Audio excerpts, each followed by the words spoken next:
My W and I have been married 11 years. I'm 45, she's 41. We have two beautiful twin daughters. Age 9, we both got married later in life, which should be a good thing, right? We should know what we want and have established ourselves, more mature and all that jazz. We've had trouble since the beginning, personality conflicts being the main issue. Lots of arguments. We are polar opposites when it comes to personalities. And neither one of us had the skills to argue effectively to find any solutions. We did MC about a year before having the girls, and things seemed to improve for a while.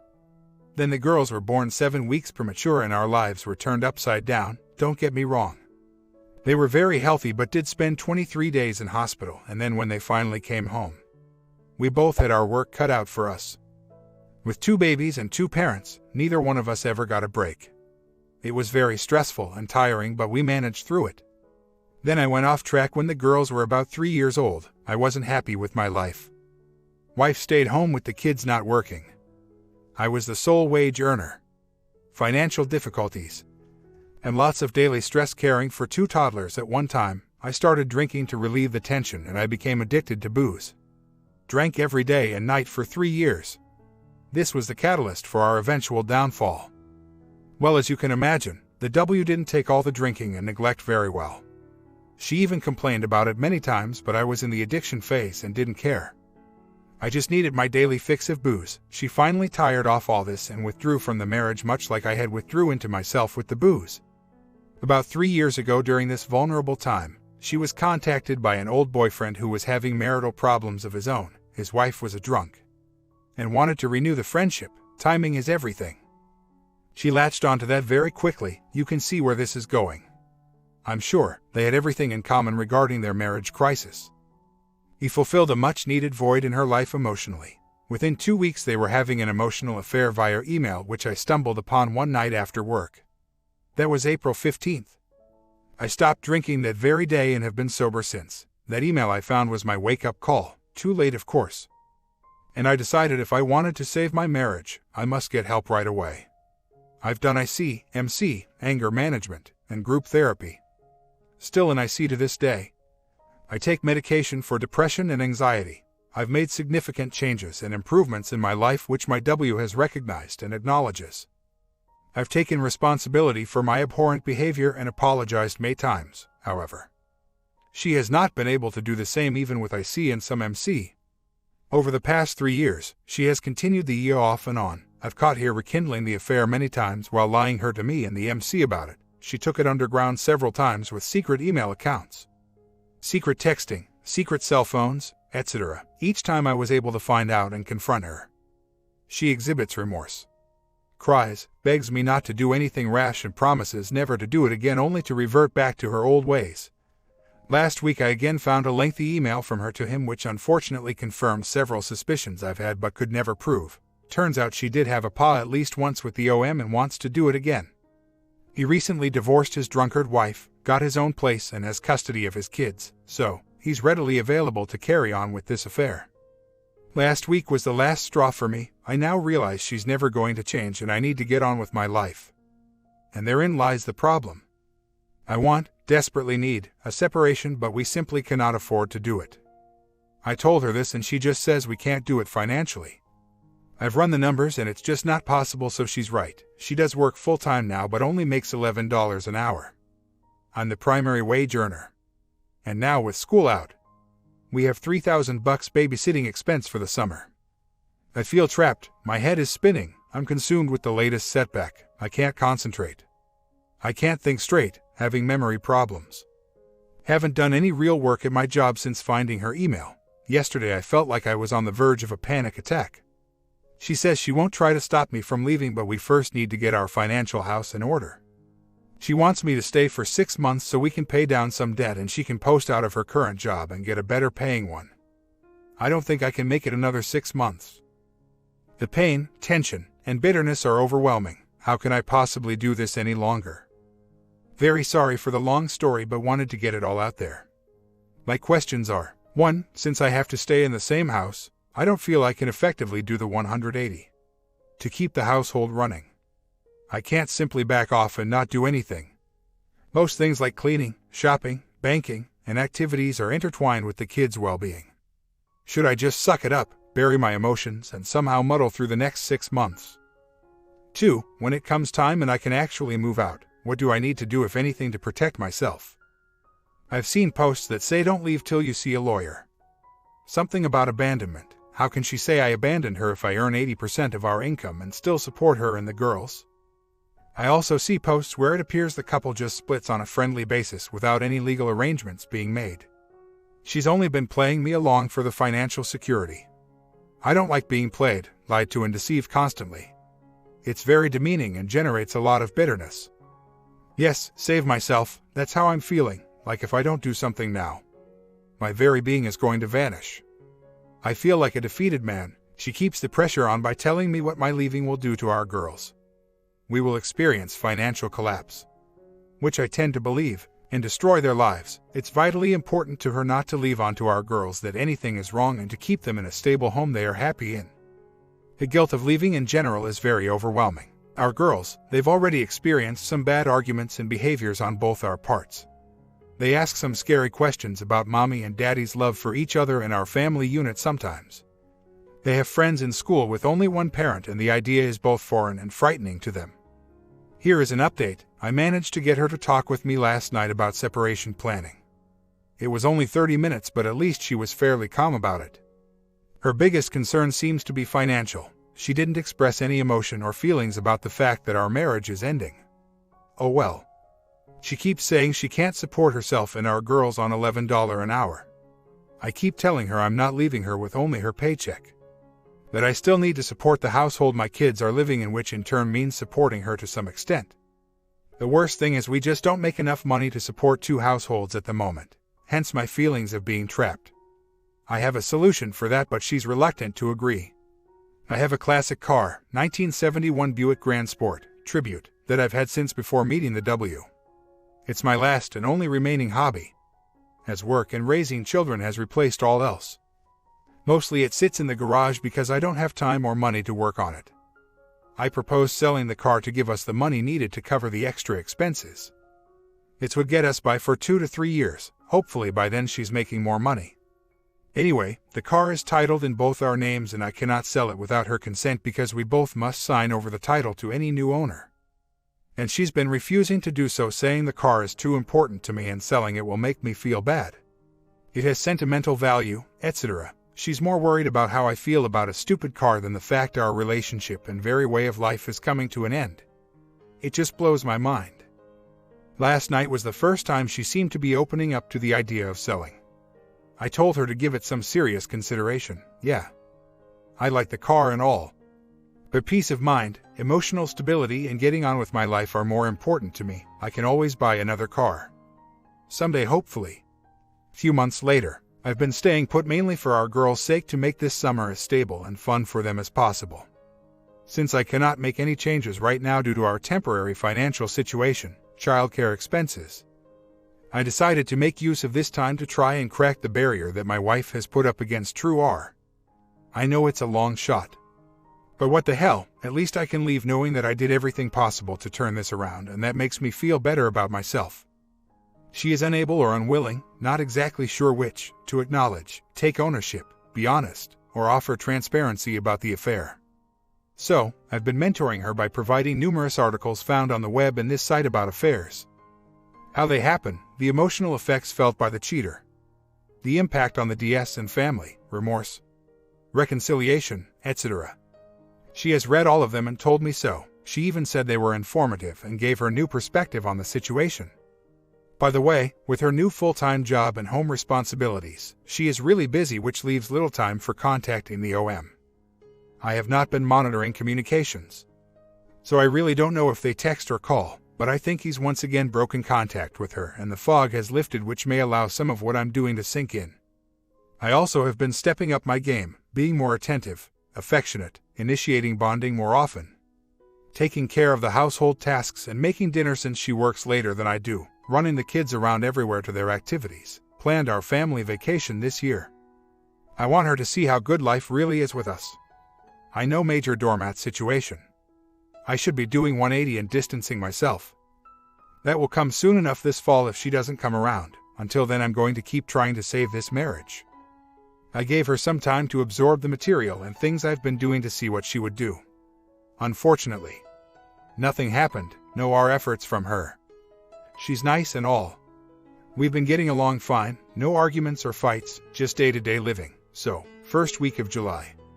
I sat down with her to talk about the lack of R on her part. Layer it out exactly what I need from her for true R. Told her time is ticking away.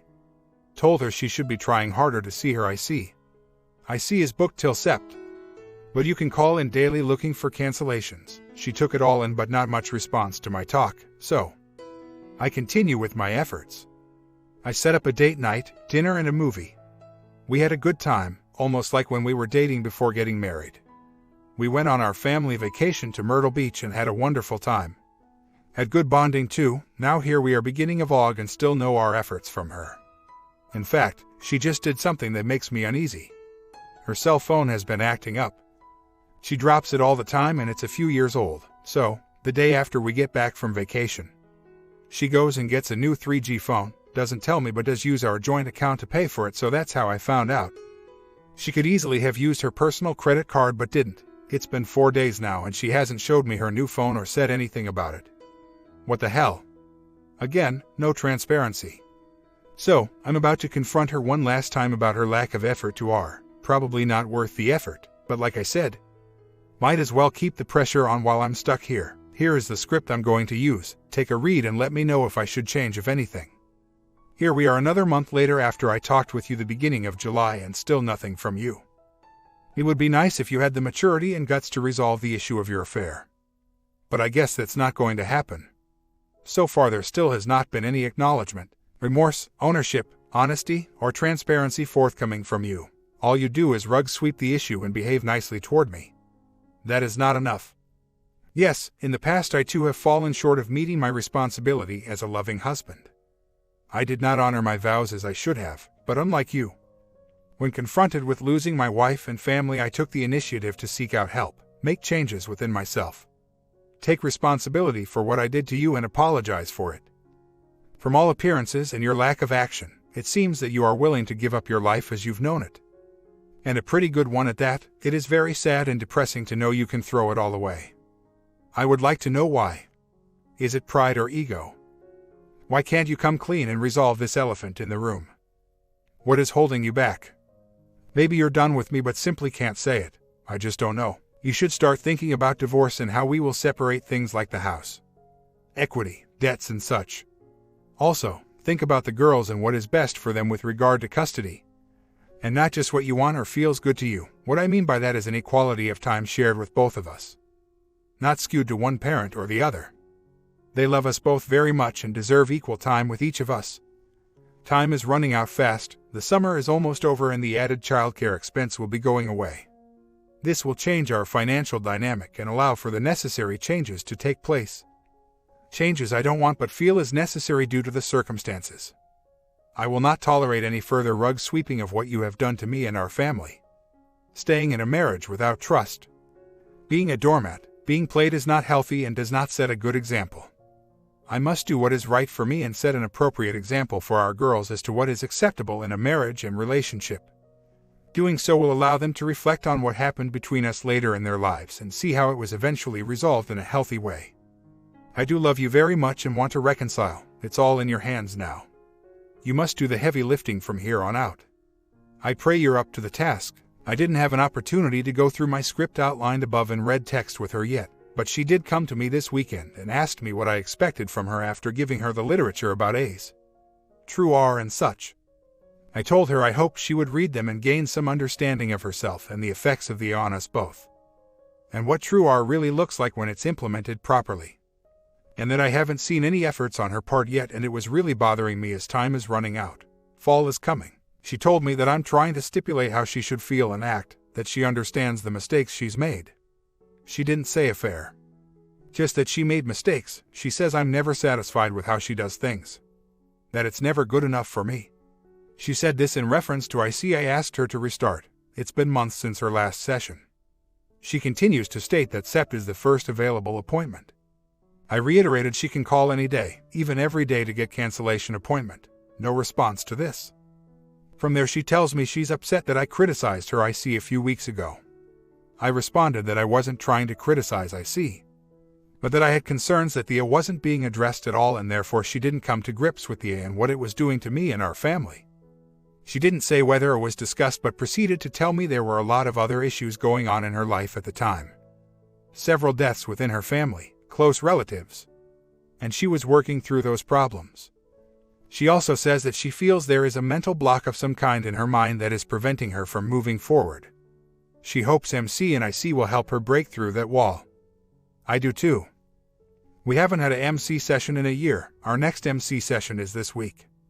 I will have to see if she can open up any more with some mediation from the therapist. One question: if I provide literature and verbally outline what I need for true R, is that being to control? For example, remorse should be part of true R, and when I state I haven't seen any display of remorse, she says I'm trying to tell her how to feel. Also, when I press her about doing more to get an IC appointment, she says I'm never satisfied with her efforts, that her making the first available appointment wasn't good enough. I'm really trying to offer gentle direction and guidance with regards to what she needs to do. I don't harp on it, I don't get verbally abusive, just calmly point out where she could improve in certain areas. What do you all think? It was not my intention to make her feel flawed, broken and in need of fixing, but I can see your point if I step back a little. I think she really doesn't know what to do to fix what she has done. She doesn't have the mental or emotional tools to reconcile, some of which is born from her past and how she grew up. In her family, big issues were simply gotten over and never really resolved. You were just supposed to forget about it and move on, of course. That doesn't address the underlying problem, and the anger and resentment just linger waiting to burst out later over something else. Regarding telling her what I need for R, I did this back in early June, looking back through my posts. I see I didn't mention this. Anyway, I told her I need 6 things to R and allow me to heal emotionally. Take ownership for the A. Honesty about what happened. Be transparent going forward, NC forever. Attend MC and restart IC. I think that's pretty clear. So far, she's agreed to MC this week and scheduled her own IC session, although was months out at the time due to therapist's huge workload. Okay, typing this out, I can see she's doing some of what I asked, and yes, it's not good enough for me. I've been dealing with this crap for 3 and I guess my patience is wearing thin. She doesn't appear concerned that unless she steps up and does the heavy lifting. I'm going to file for D this fall. I feel like I've been doing all the lifting all these years trying to save our marriage. The guy, on one hand I can see where perhaps I should acknowledge her full plate with work, kids and all, and that might make her feel less defensive over my concerns about what she's putting into R. But damn it, I'm tired of pulling the cart for this marriage. I want her to pull it for a while. Right now. I'm just not satisfied with her minimal efforts, and that makes it hard to offer any kudos. The past week I've been feeling depressed and angry about all this. Her lack of acceptable effort just sets me off sometimes. I want to tell her, wake up woman, the house is burning down around you and all you do is throw a glass of water on it. Last night we had our first MC session in one. I was a wreck all day leading up to it, lots of anxiety about what I was going to say and how to say it, worrying whether she would say anything or be able to open up at all. Well, it went okay, nothing spectacular. I would describe the session as tepid, but then again, I've been trying for 3 years to resolve this nightmare and I'm definitely impatient now. When we went into the therapist's office, I asked my W if she wanted to start or had anything on her mind to say. She declined, which made me feel sad. I was hoping for a revelation or epiphany from her. Things did improve later in the session, but more on that later. I started off explaining where things had stood when we last saw the therapist and what had transpired over the last 1.5 years. I told her that our relationship appeared to be getting better. My trust was slowly rebuilding, but then bam! I found the lengthy email letter in May and once again my W stabbed me in the back. I told her that I was getting ready to D and move out, but financial issues prevented that, so I'm staying through the summer mainly for my kids' sake and would be delaying separation until the fall. She then turned to my W and asked her what happened. Things were going well last time I saw you guys. You had committed to the marriage and NC. What is going on with you and this OM? To which my W stated, for the first time ever I had an affair. I made a huge mistake. I will never be able to apologize enough for what I've done. She became emotional and choked up somewhat. From there the therapist proceeded to question her about the affair, timeline, her reasons for breaking NC over and over. They went back and forth for 20 minutes about it. I just listened. What I took from my W's responses is that she's still not clear on why the it continued even after I got help for my issues and improved myself and after MC had made improvements. She cannot explain the draw of the OM. She alluded to him filling some unmet need emotionally. She knows it's wrong but can't help herself when he's available. She does acknowledge all the improvements I've made over the years and what a great family and life we have together. This is something she really needs to work on, and I see, and the MC told her so. I told my W that I still love her and still want to but at the same time, I've come to the point in our relationship and due to the damage done by the that I'm ready to let her go if necessary. I also said I'm concerned my W isn't up to the task of and meeting my needs for I explained in detail what I need to heal, regain trust, and rebuild our relationship. The MC asked my W if she understood and could work on those things. My W stated that she is trying, but she feels it's never good enough for me. I can see how she feels that way given the feedback she got from me throughout this summer. But from my perspective, she's not fulfilling my requirements up to now. Hopefully with mediation from the MC, we can work on that to my satisfaction going forward. I am relieved she finally admitted to having an A, and she talked about how much she's hurt me and doesn't want to hurt me anymore. She did display some emotion and a few tears, although I'm not feeling the love. So to speak, I could sense she was very uncomfortable when talking about the A. I thought her expression and body language was a little weak and distant. This gives me concern. Either she's telling me what I want to hear or it's just this mental block she talks about that needs to be opened up to get things flowing. Next MC is in 2 weeks and her first renewed IC session is soon after. I pray this gets things moving in the right direction and we find some kind of resolution to this horrific chapter in our lives. Last week in our MC session, the therapist asked my W when the last time was she had contact with the My W hemmed and hawed and both the therapist and I knew she didn't want to admit she had recent contact. Anyway, she said it was a while ago and wasn't really sure. It was left at that and we moved on to other things. So yesterday I sent my W an email requesting improved transparency. I asked her to reactivate her online cell phone account listing to prove to me she was following NC. I told her that I cannot blindly trust what she says anymore since my trust has been totally destroyed by her cheating and lies. I told her by doing this it would help to slowly rebuild that lost trust. Well, I hit a nerve because she texted me later to say, "We need to talk when you get home." I thought, oh boy, here we go. She's going to either tell me she's done with our marriage or spill some more information. Later in the evening, when we had a chance to sit down and talk, she starts by telling me she can't do this anymore. She can't continue the lies and living 2 separate lives.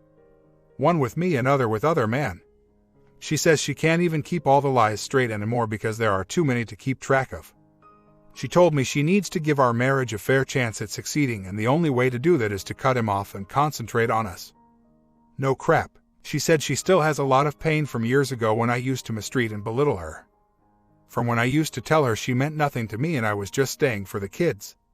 Pain from me telling her that she disgusted me. I did and said a lot of terrible things for which I am truly sorry. I've apologized many times for this poor behavior.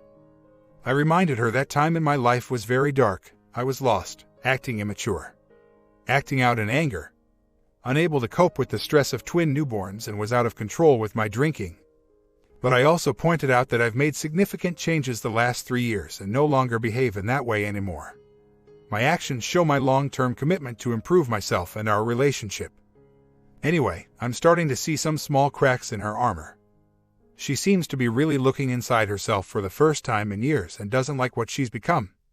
She says she doesn't want to deceive or lie to me anymore. She says she can see the pain and anguish in my eyes when I talk about how badly she's hurt me with her betrayal.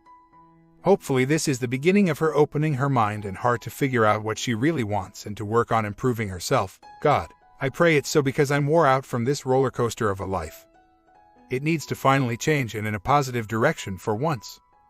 Update: very bad news, it's finally over for me. I haven't been feeling right about the past week, even with the MC and her appearing to open up a bit. My gut has been churning but I couldn't put my finger on what it was. You see, my W told me she wanted to start a new tradition with our daughters by going on an overnight shopping trip to buy new school clothes to 2 huge malls, sort of make it a girls' mom event. I went along with it because on the surface it sounded reasonable. And what could happen? I mean, she had our 2 9-year-old with her, right? Well, some bits and pieces of info started coming in which set off my gut alert full blast. First, my girls told me they stayed in a fancy room. They had their own bedroom and Mommy had hers with a living room, kitchen between them. I'm thinking, what the hell? Why do you need a huge, expensive RM to stay overnight? Red flag 1, I checked the room price and it was $190. I asked my wife how much the room was and how did she pay for it since we were low on money. She angrily says, it was only $104 with my discount. Red flag 2, so. I checked one of W's texts and sure enough she sent this on Friday. What time are you coming over tomorrow night? Meaning the night she and my kids would be at the hotel. That just pushed me right to the edge. Red flag 3. Now my head is spinning wildly. I asked my kids what she was wearing when they went to bed and she had on the usual crappy t-shirt, but when I checked her suitcase upon returning home, there were her fancy pink silk pajamas that she never wears. Red flag 4. Okay, by now I'm about to come unglued. I'm thinking, what happened? Did she sneak him up after the kids fell asleep? How did he get into the secured hotel after hours? Etc. This is now late Sunday and I've got all this suspicion building like a tsunami inside me. Monday, as I mentioned in a recent post, I sent her the text asking for cell phone record access and she almost immediately wants to talk with me tonight. So, we talked as I outlined in that post, but I left out a piece of this puzzle. She tells me out of the blue. She intentionally picked a hotel farther away from the malls because she didn't want to be near the OM or have to think about him much. Red flag 5. Well, I never asked about where the hotel was or why it was farther from the mall when there are closer, cheaper ones. Now for the clincher. My gut is screaming at me. I'm looking for that last piece to tie this all together and finally bam, it falls in my lap. I'm not going to say how. But I caught a phone conversation between my wife and a friend of hers on Tuesday. They were talking about her friend's failed relationship with her ex-boyfriend and another friend with benefits, and my W just starts talking about said night at the hotel. How it was the first time they've spent together, overnight, in 15 years, how wonderful it was. How deeply she has fallen for him. How they had fun, all this while my 2 kids are sleeping in the next room. This last part just happened early this morning. I'm trying to listen to the rest of the conversation, but my head is spinning. I'm shaking, my heart is racing. My W goes on to say how the next day she sends him an email on a secret Gmail account and he has some other woman's picture. Who's married but whatever. Posted with I love you all over it. My W is pissed. She complains to him. He ignores her as usual. She says to her friend that he just keeps doing this to her. That she's never the one in his life. She's crying about it over the phone. She says when he wants her, he knows how to reach her. Oh my God, I don't even recognize this person as my W. It hits me and hits hard. I'm about to come unglued, so I go into the kitchen, get a tall glass of ice cold water and enter our bedroom. She's sound asleep. I splash the cold water all over her head. She screams and sits up looking around and sees me seething. She keeps saying, what? What is it? Very bad thoughts are racing through my mind. I'm barely holding it together. I yell at her, what did you do? What happened? Said it at the hotel. She says, what? I tell her I saw the text invitation. She starts to lie. Yes. I sent it, but he didn't show at another engagement. Yeah, right. I scream at her, bull crap. He was there and with our 2 girls right in the other room. You have just sealed your fate. Your life is now over with me. By now I'm losing control and realize I have to leave. I grab my clothes, wallet and keys. She doesn't follow me. Soon as I get in the car, she texts all worried I might crash. I'm thinking, yeah, now you're worried, but not while messing with him and our kids are right there with you. I mean, Jesus. What kind of person can do that? She must really be messed up to even think it, let alone plan it, then do it. So far only one call from her at lunch today asking about my daughter's guitar lesson. I told her I would take care of it like I have been doing. I didn't say any more. Just hung on the line, long silence. She says nothing. Then after about 2 minutes she says, well, guess that's it, bye. So here I go. I called my doctor to get tested for STDs. I called and had 3 appointments with lawyers this week to see what I need to do next. I'm really beyond pissed about what happened this weekend. Not sure if I can do anything to force her out of the house. I do have some evidence, but not sure if can be used to have her removed. Not even sure that is the best course of action. She can be vindictive when pushed to her limits and the kids are a trigger for her. Even if I could get a restraining order or protective order, that would really set the stage for a huge battle. I have no intent of preventing her from seeing the kids. Overall, she's a good mother. I know that will get flamed, just a terrible, misguided wife. Okay, I'm done ranting. Just needed to get this out. Can't see my IC till tomorrow night, so needed somewhere to vent. Wish me luck with the divorce. My comment. Part 2 ending coming today. Give me some time to finish it. I'll get on it as soon as possible.